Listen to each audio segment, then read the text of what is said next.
Greetings, ladies and gentlemen. This is Rock and Roll Spot Connection with my weekly comic book roundup. I don't have that big of a haul this week, so let's get started. We're going to kick things off with Avengers No Road Home, number 3. So, where we left off, the various Avengers had split up throughout the universe.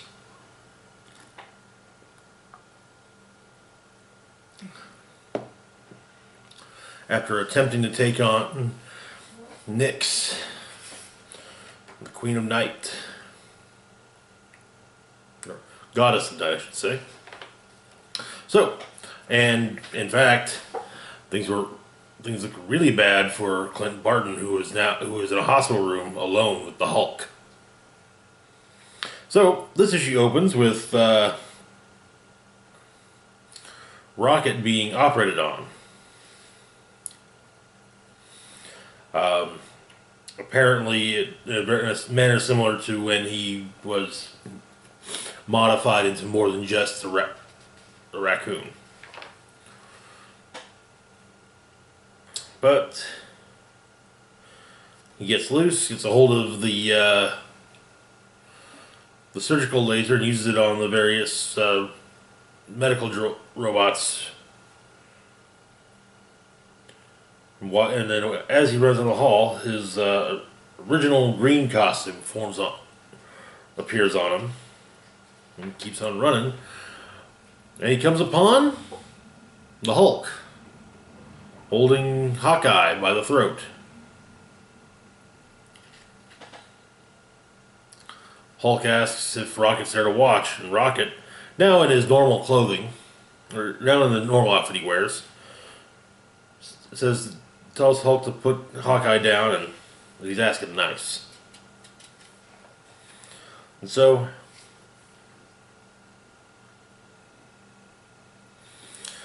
Hulk sets him down, and honestly, I'm just saying, Hulk's a freaking asshole in this. Yes, I'm aware that, maybe his assholery is a little bit, you could justify it. His assholeness is a little bit justified, as Hawkeye did technically kill Hulk for a while.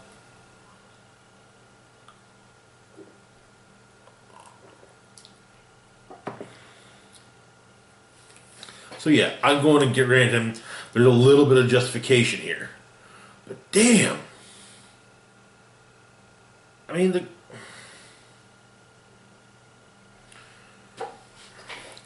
there are reasons why I tend to not consider Hulk part of the Avengers. This is a prime reason why. Wolverine fit better on the Avengers than Hulk ever will. That's right, Wolverine. Hulk is only being pushed as an Avenger because of the damn movies. Of course, I say the damn movies. The damn movies I love. But he's only being pushed on as an Avenger because of them. In the hopes that maybe, just maybe, someone will watch an Avengers movie and say, hey, I'm going to start reading Avengers comic books. Do they? I don't know. I'm ranting. Sorry. Anyway, so Hulk sets him down and basically says, you know what, he doesn't need to touch Clint. All he really needs is time. And remarks that Barton's old, getting older every day. How many years before his aim goes? Give or take 45. How long before he's in a real hospital and the new Hawkeye signing the papers to switch him off? And Hulk then asks, when they bury Hawkeye, he'll still be alive, still strong, still immortal. And, well, let's be going by the old man what's called the old man timeline, he'll be even worse. And he will outlive Hawkeye by, a couple days or so. But anyway, so apparently it turns out they're in the realm of Nightmare.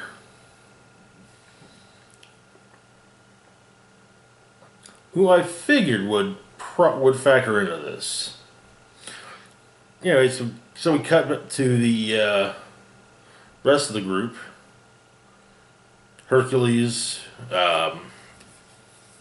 Spectrum, Vision, and Scarlet Witch. Scarlet Witch is blind ever since after Nick struck her eyes. Hercules is not taking the death of his family well, which, hey, I mean, it's his family. Vision has some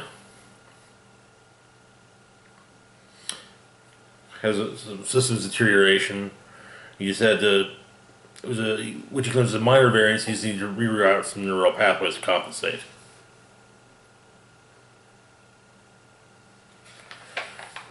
Turns out that they are in Omnipotent City.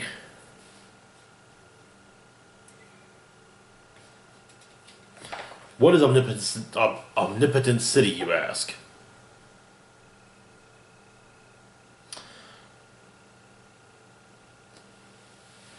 It's a city where immortals meet. Where various gods of various pantheons meet. And, decide things.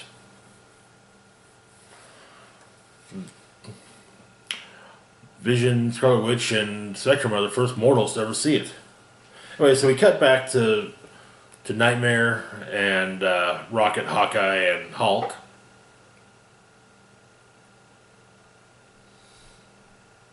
And of course, Nightmare says they will assist him in his goals. They will do his will, or he'll make them suffer a never-ending nightmare. And Rocket, kind of just says, why need our help if you're so powerful?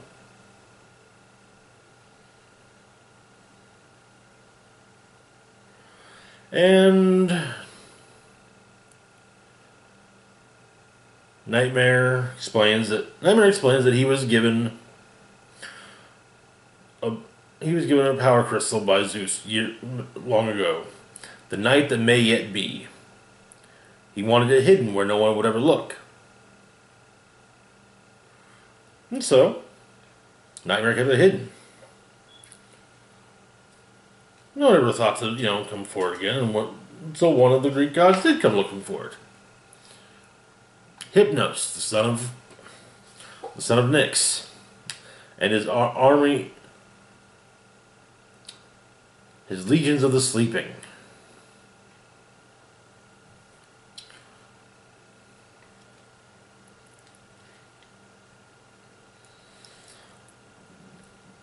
Hawkeye, after we told the story, Hawkeye says you could have simply asked for help, though Nightmare says he will not beg.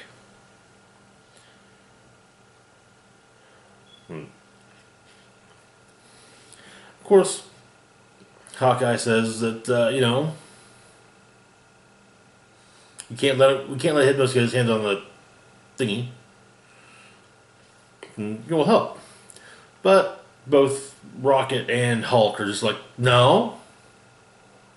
For a price, will help.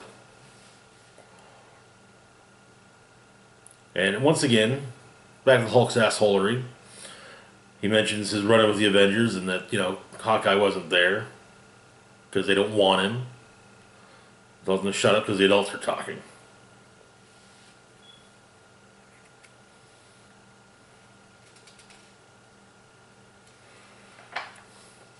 Back at Omnipotent City,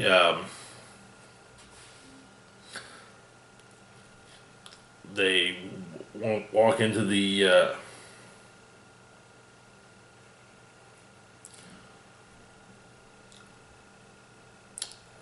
The Halls of the All-Knowing. Which is basically a library of all the collected knowledge of the universe. All the collected knowledge ever. Anyway, so they are trying to find a specific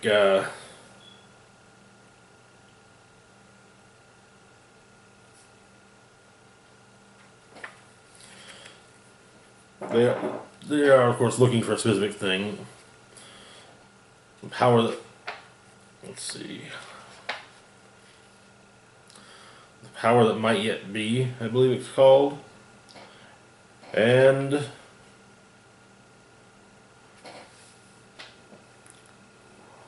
while Hercules talks with the librarian, Scarlet Witch, Vision, and Spectrum try to figure out where you conceal something inside a room where everything is known. And then Wanda figures it out. You don't let go of it. And so the twins show up, and it's realized just what it is that Nyx did to Scarlet Witch's eyes. She made them her eyes. So Ape and Dolos, gods of deceit and trickery. And so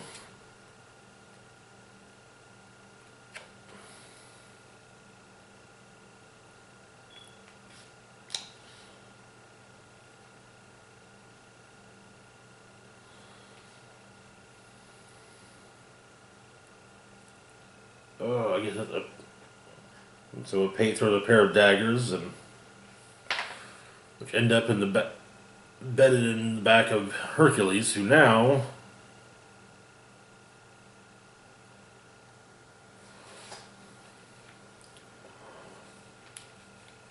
well, the library explains that the daggers cut through flesh, through reason, through sanity.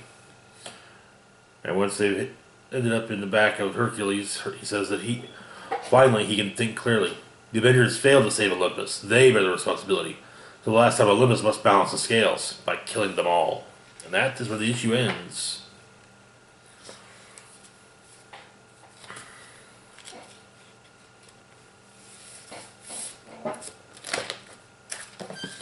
Alrighty. Moving on to Avengers West Coast, number 8.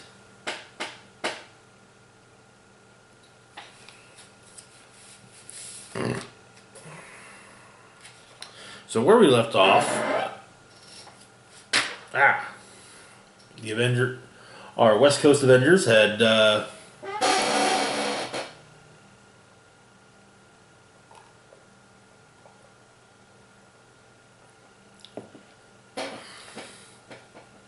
managed to escape from the West Coast Masters of Evil, and it also picked up a stowaway and it picked up a he left with them knowingly, so can't really call him a stowaway, but they leaving with them was also Novar, ex-boyfriend of Kate Bishop. So the issue opens surprisingly early on Venice Beach, California.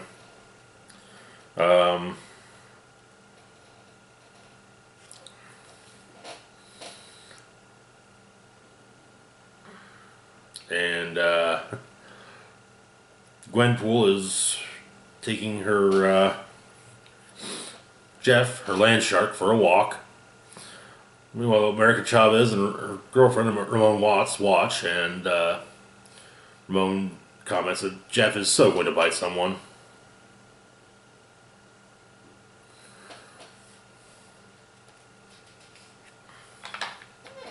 I actually kind of like what America says to the camera crew about her relationship with Ramon. And so it's new, it's good, it's none of your business. I dig that.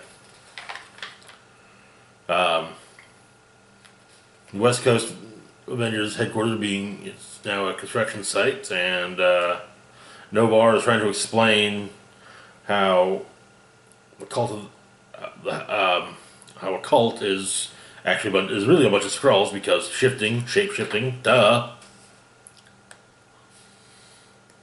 Temple of the Shifting Sun is totally about, it's totally related to shape shifting because shifting, eh.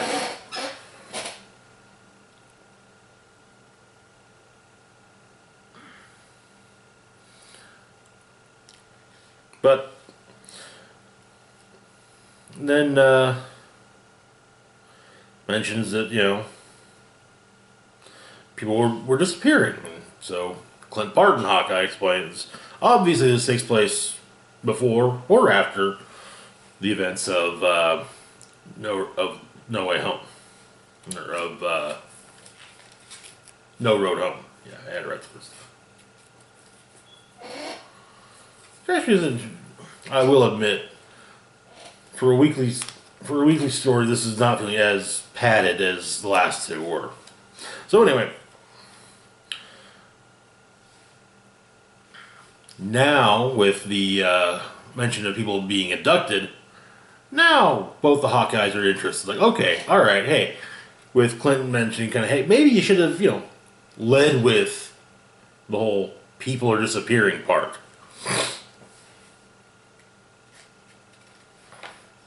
So they come up with a plan.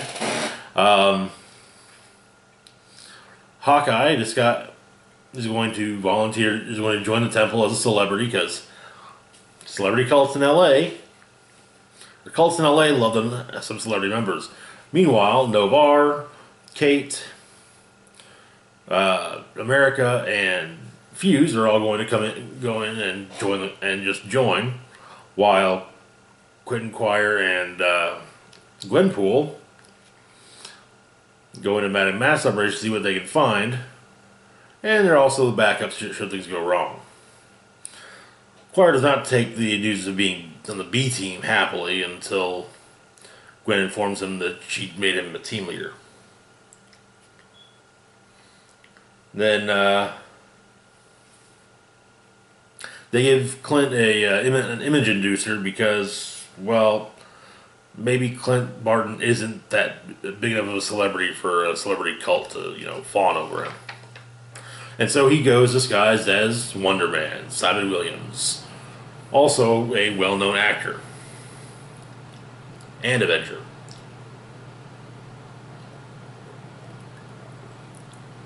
Of course, the temple's more than happy to have him. Meanwhile, the four sign up to join the advanced training program. Nope, of course. They're given their uniforms and taken to a basement. Well, a bunch of guys in long robes and hoods, and they're told right off that their cover's been blown, and so Gwenpool and Quentin try to infiltrate Madame Mask's operation. It doesn't really go too well because they kind of stick out. The girl with the blonde and pink hair and the guy with the pink mohawk. Yeah, they kind of stick out a bit. And after Quentin gets taken down, Gwen delivers one of the best line, probably the best line in the book, if not the best line of the week. Fortunately for you guys, I've recently gained an appreciation for the plight of the red shirts. So this will be way less bloody than usual. Probably. And action sequence. Slice, dice, more slice, slice, and kick. And crack. Yeah.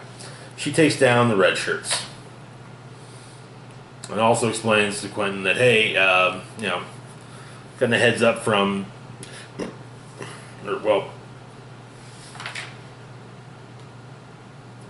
Quentin mentions that he got a message from Kate. They're needed. And Kate's mom, who's working with Madame Mask's whole thing, is like, hey, I'm gonna go and help you guys. And Quentin kind of gets, hey, that's your problem, not ours. You're a bad guy. He says, not entirely, and she also has the background of in the temple, so they need her. And so the still standing henchmen get knocked out by courtesy of Quentin's telepathy, and they are the A team is fighting the cultists of the Temple of Shifting Sun, and it's not going too well, and though it's mentioned that they keep getting up, which of course is just like Skrulls. And Kate mentions that after being given a energy bow by Novar, that it's actually less like Skrulls and more like vampires. Vampires who are at the moment biting America trying to feed off of America, and are also in the middle of a civil war. So you actually get some tie-in with what's going on in the Avengers? Yeah, probably not.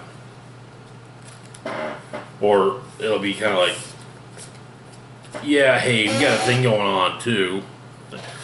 Hey, see recent issues with Avengers, but yeah, no.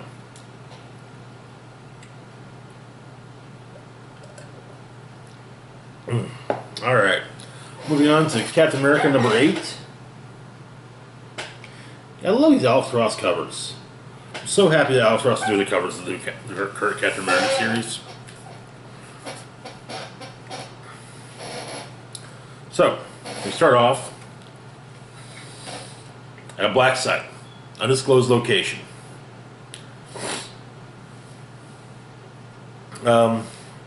Steve is narrating, but he's not seeing what's going on. First off, we open up with Hydra Steve doing chin-ups, and Alexa Lukin comes to see him, and of course free him.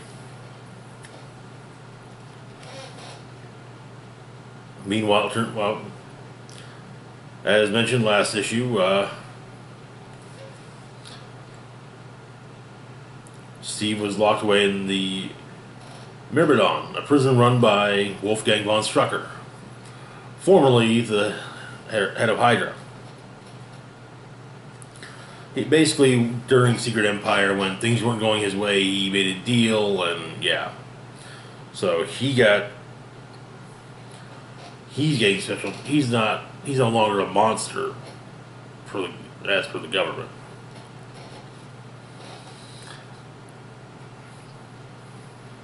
Apparently, Strucker every day will pick someone, beat the holy crap out of them, make everyone else watch as Strucker beats the crap out of them.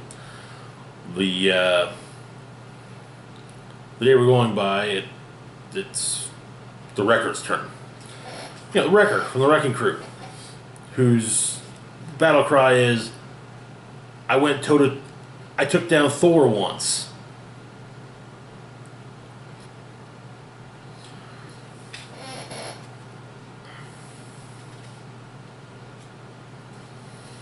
Anyway, so we get a look at the prison. We see some of the guardsmen from the old vault. Jack-o'-lantern's there. It looks like Jigsaw is there, so I guess this takes place after the current Punisher arc, I guess. Meanwhile, Sharon Carter's going to have a chat with Wilson Fisk, basically saying, a man like Thaddeus Ross isn't killed in Wilson Fisk City without him knowing every detail.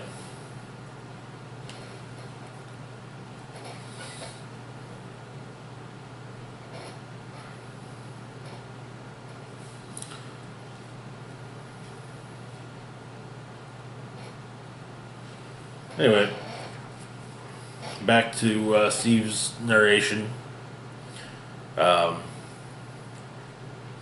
explains that in the Myrmidon, Von Strucker allows some recreation. You know, you see pool tables, card tables set up.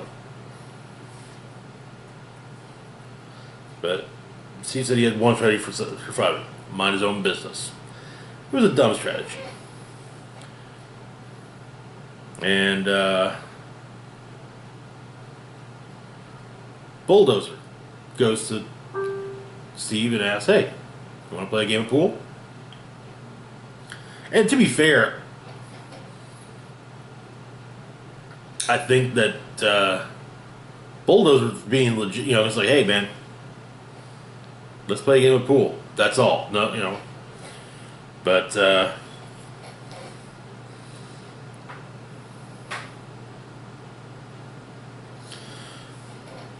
Steve does kind of get on the high horse about things, and Bulldozer kind of says, "Yeah, you can go fuck yourself." You know, the high horse. You know, park your high horse out there. And sorry about all the horse shit on the floor that you're gonna have to walk in. Pile driver also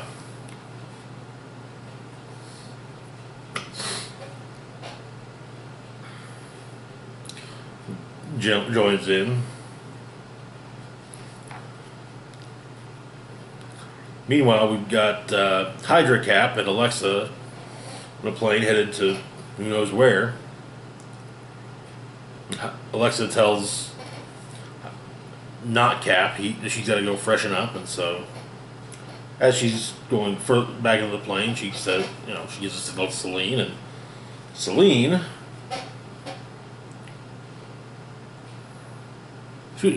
Celine and Hydra Cap have themselves a fight,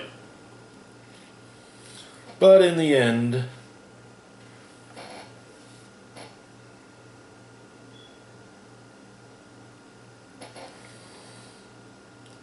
it seems as though she's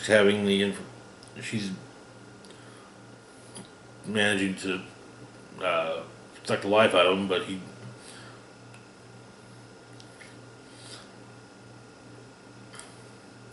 Meanwhile, Misty Knight, Sharon Carter, White Tiger, and Mockingbird do manage to get a little bit of information, and it appears that maybe it was the Foreigner who killed Ross. Honestly, the way I was with the whole Hydra Cap thing, I figured that what they were trying to suggest is that happened beforehand, and she had Hydra Cap kill Ross. Because he's still got Cap's skills. Especially with, say, a round weapon like a shield. Next up, we've got Captain Marvel, Braver and Mightier. So, just a one-shot. Opens up. Captain Marvel is in space, giving a monologue to an alien fleet. Basically saying, you want to get to Earth? You got to go through me. And so,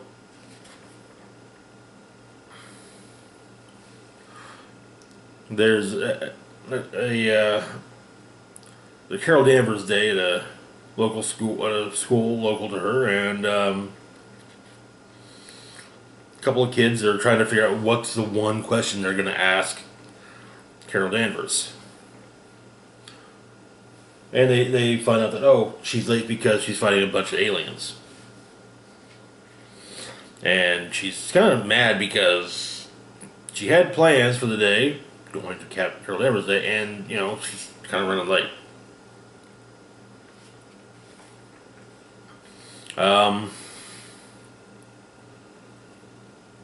But yeah, they're trying to figure out the one question that they get to ask. Most of the alien fleet gets taken down by Carol, and then there's another fleet, and there's another ship. However, one last ship, and she puts it that looks sciencey, and she doesn't do sciencey. Because she doesn't want to actually cause a bigger boom by smashing the thing without thinking. So,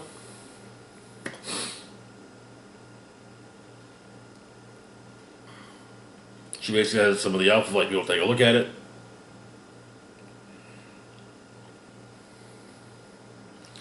And she's got plans, and she manages to save the day, and then goes, you know, does her thing, then meets the two kids, and they finally figure out the question to ask. If she could go back in time, what advice would she give her younger self? And Carol's response is, aside from never wanting to deal with time travel again, and let's be honest, no, fuck time travel. Nah. Though admittedly, I totally know exactly what I would do if I had access to a time machine, so yeah. Basically, tell her, you're right. You get to fly. And there's nothing she'd warn her about, because everything, everything every decision she's made so far, if she realizes that if it had been made differently, there would have been consequences that could have cost lives. So then she flies off. Honestly, this would have made for a really good just one-off issue. Kind of like, okay, well, we need a place saver for between. We got a month between the end of the story arc and the beginning of the tie-ins to this, so we need a place saver.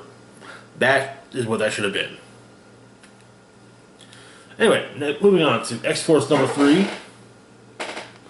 Where we left off, X-Force had managed to liberate at least most of the mutants in Transia, but the Transia military is on their tail and come after them. And so yeah, the X-Force is fighting the transient battle mechs and trying to keep the mutants safe.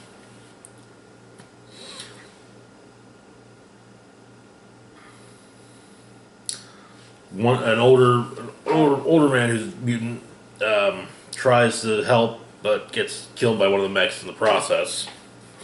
Though the mech is then promptly destroyed. Then the Deathlock and one of the captured soldiers is headed to the Transient Federal House, and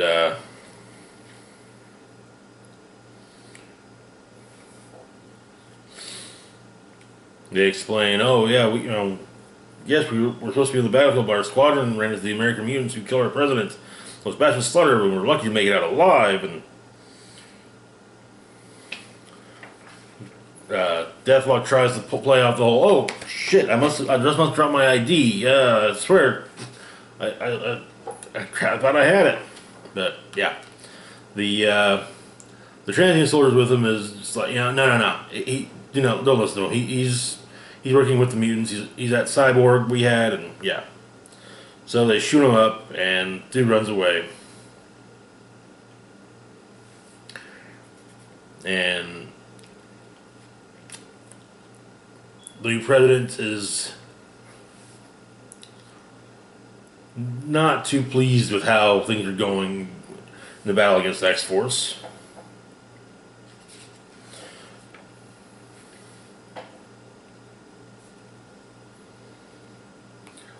Then one of the mechs zaps Warpath, but he can take the hit. Shatterstar goes to ask if he's alright, and Warpath says, "I'm fine." So Shatterstar goes, "Get off your ass then." It's fighting over, and then Boom Boom shows up.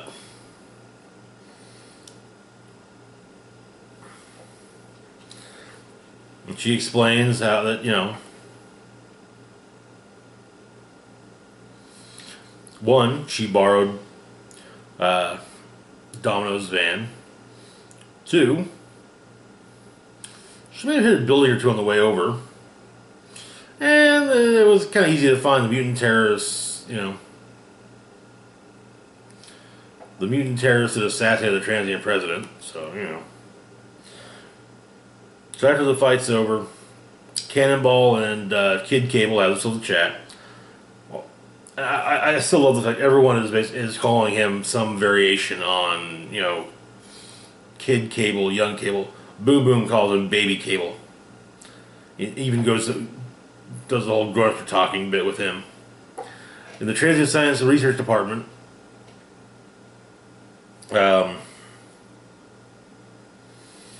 Ahab kills the mutant he's working on, but manages to put a circular saw blade on him, attach a circular saw blade to himself, which he uses to kill his guard, and then he makes it just to make his own escape.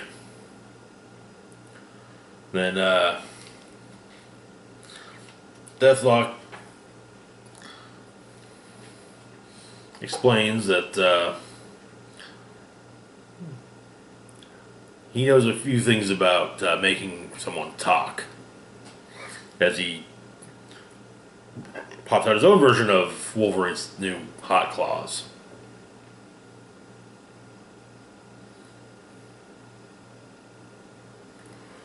And then Andre, who I think is actually the soldier that came with Deathlock, goes into the time, kills the guards that are guarding the time portal, and goes into it himself.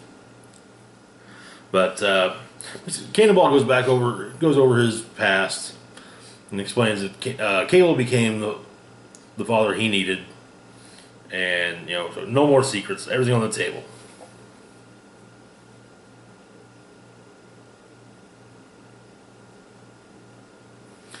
And that he killed the older Cable because he wasn't doing his job, as he puts it.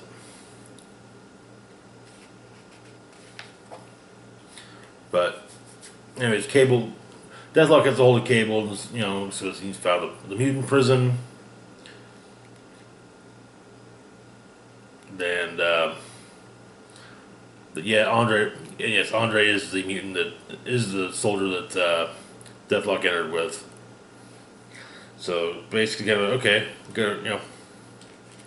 Cable takes command. Says we got to roll out now, and Domino basically defers to Cannonball. And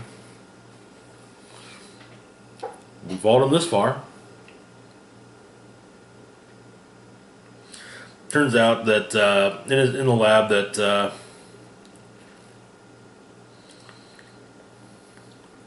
Ahab's been in, he wrote on the wall in blood, the only way to cure a mutant is to kill it.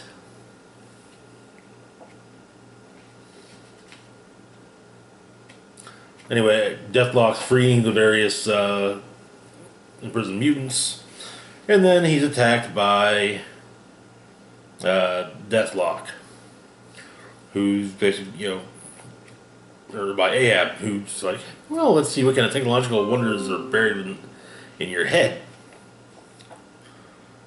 And that's where the issue ends.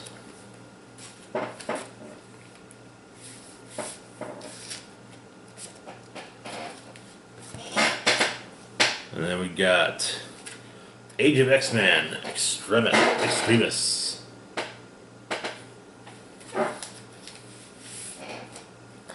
Okay, so the Age of X-Men, things are explained like this. A perfect world doesn't just happen. It needs to be cultivated. That's where Department X comes in. Psylocke, Iceman, Northstar, Blob, Jubilee, and Moneta protect people from threats they'll never know existed, including the most insidious threat of all, love. So we've seen part in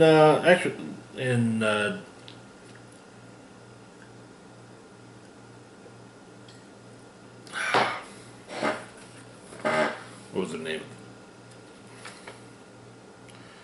In Next Gen, number one, we got we saw a little bit of Department X. So things open up. Jubilee and Iceman are arguing over a recipe.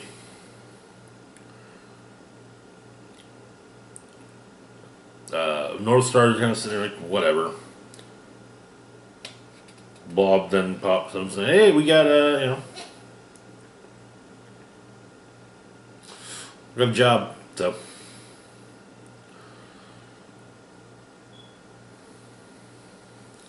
North Star arrives at the vehicle. They drive around an old VW bus, by the way. That's just a bit odd.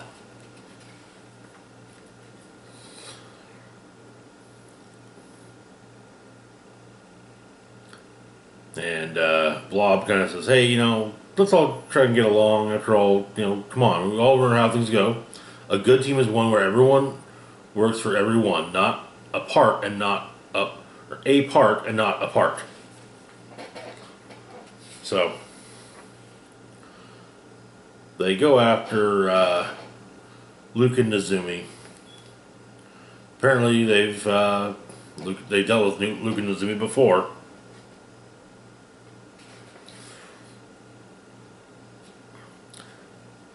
Nezumi gets taken down.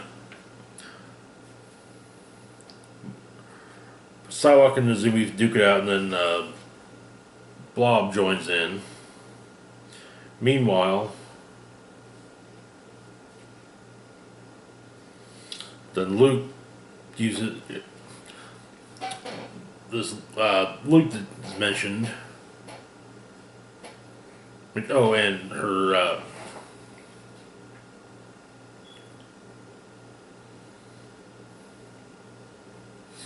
Apparently, the brainwashing has worn off on Nezumi, so she remembers that this is not the first time that Department X has come for her. So, anyways, Luke uses his sonic powers, and yeah, basically shouts for her. Damn near deafens everyone until he's frozen by Iceman. Also,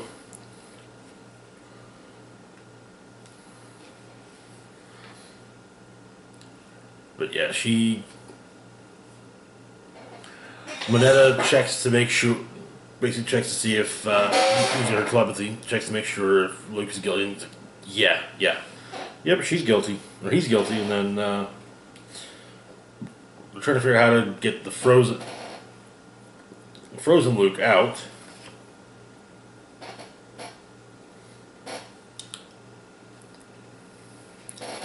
And, they've pretty much gotten to be taken care of, and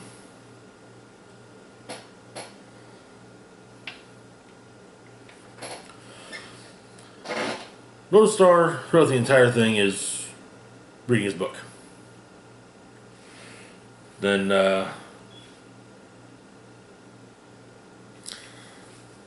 Nezumi drops a bombshell on everyone. She's pregnant. Around that time, Iceman freezes her. And I was like, apparently, though Blob is a little bit different than the Fred Dukes in this universe, in this version, he's a little bit different from the Fred Dukes that we know and tolerate. In this universe, he's actually a little bit smarter, but not that smart. Apparently, he figures that mutants have lost, or can't be pregnant.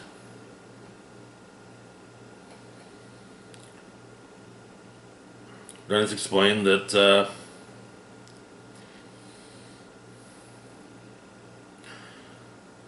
yeah, it is entirely pop. Since apparently that her and Luke, her boyfriend, have been having sex. Yeah, she's pregnant, and they don't know what to do. They can't wipe her memory. They can't memory wipe her because what's she gonna do about the fact that she had what does the baby develops. Also, we find out that there's a term used for mutants who have gone against. You're saying mainly mutants who would, you know, do things like try and have relationships with one another. That term is retrograde, and it's considered to be a slur. At the end of the issue, Iceman, well, Moneta has a tendency to use it as the short version of grade, and she's tried twice for this. Once by Quicksilver, or once by Northstar, and once by Iceman.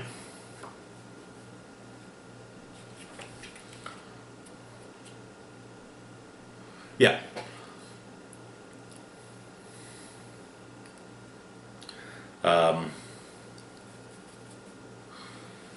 Basically,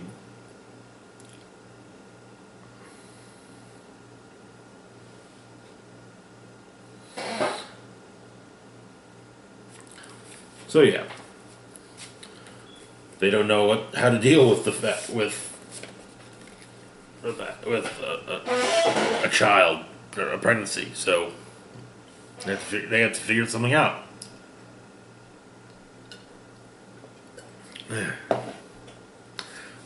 All right, and the last book of the week, Marvel Comics presents #2. It's odd to see it. Marvel Comics presents back. Looks like we're going to be getting Wolverine tales for, you know. So, okay, the Wolverine story.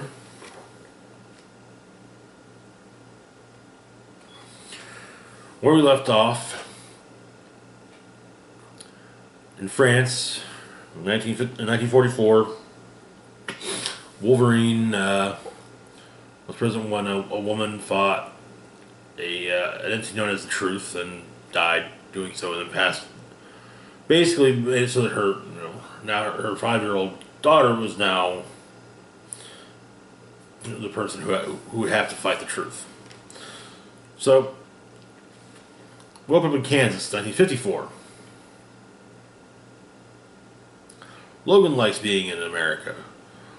There wasn't no invading forces touched American soil. As he puts it, the States in the 50s was full of victory. As he gets teleported to the Yangtze River Basin in China.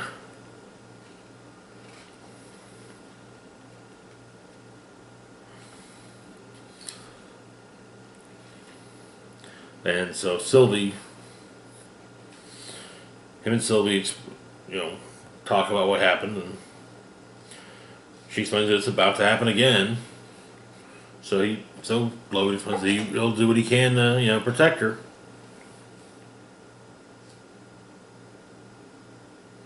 Then the Truth shows up, and so Logan fights him, and so apparently there's no way to actually kill it. You have to actually, there's a thing that, basically has to be, pushed aside.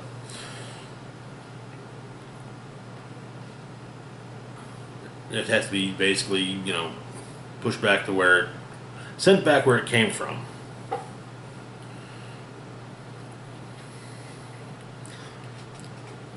And so, Wolverine and Sylvie get ready to hold it off, and well, yeah. Next up, we've got Liftoff featuring Mr. Fantastic. It's set during the mid-50s. This is more of a...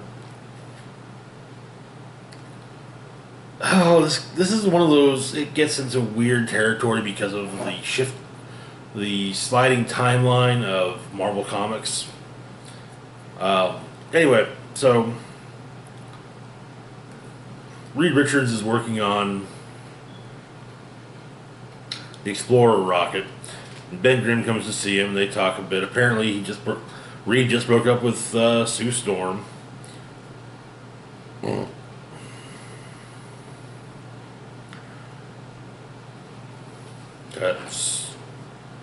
being with her, his being with her, I guess, was distracting him. So yeah.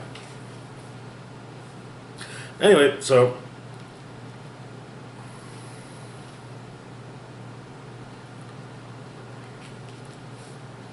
another guy, another scientist, Levine, comes in and explains that there are two saboteurs that seem to be messing everything up, and so Reed and Ben go to stop them, and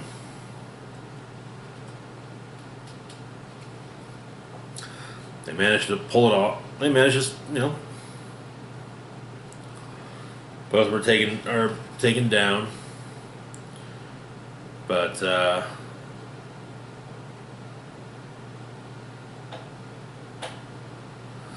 turns out that the two saboteurs were not Russians, as everyone thought, but rather Latvian. Though all their clothing and papers are of Russian origin, so they can't be traced back to them. But as Doom puts it, the pity, even though Richard's mind is no match for mine, his toy may have contained an insight or two, useful were they employed with imagination. There are other worlds, other realms, walled beyond this mortal veil, and Victor Von Doom shall not rest until he can effortlessly reach their barriers and take that which he deems rightfully his. Then we have a note afterwards. On January 31st, 1958, America launched Explorer 1. Reed Richards was only marginally instrumental in its success, though he did glean from its findings, in fact, critical to his future. It was the first spacecraft to determine that the Earth is surrounded by vast bands of radiation. Okay. Next up, we've got Gorilla Man, who explains that we get an origin of the Gorilla Man in general, and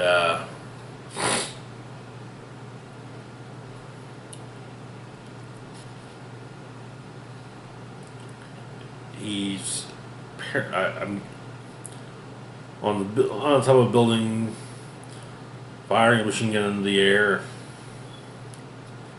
We cut back to 12 hours earlier. Oh, and while he's firing a machine gun into the air, Black Lantern trying to talk him down. 12 hours earlier, Black Panther and him are flying into Wakanda.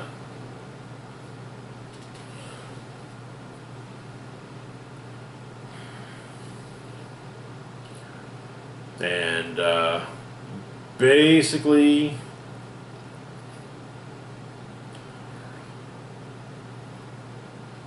Gorilla Man has to deal with the past Gorilla Man, or as he puts it, the monkey people. They pull the man out of the gorilla, and he throws down a bit.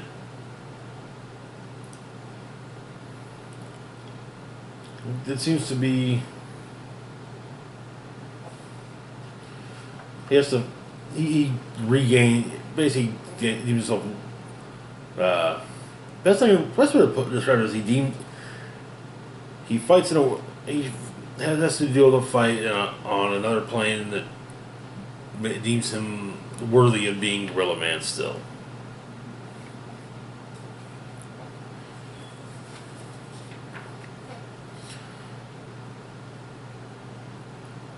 He had to embrace the gorilla spirit,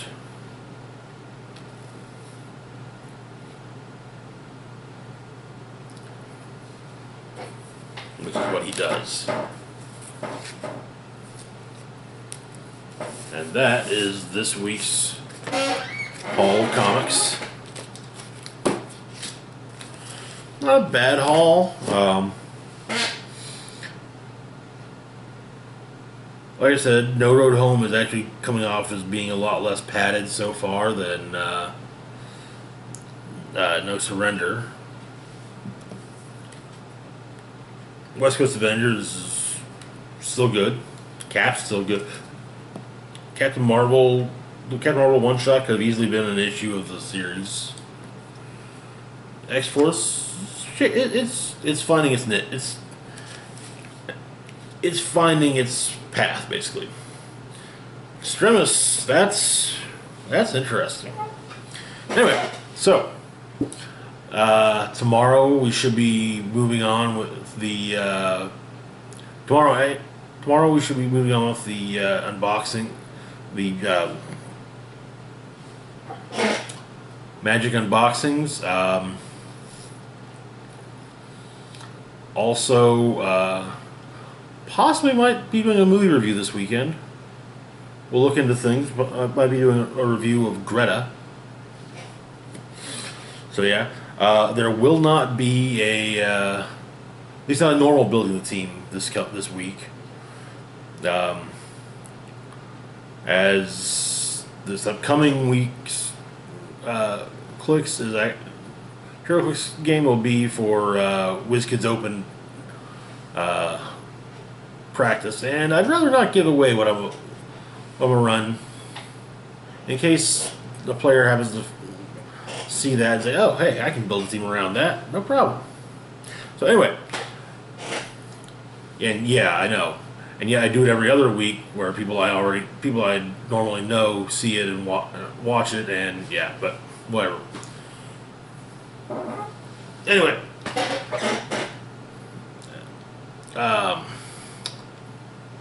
as always, feel free to like, share, and subscribe.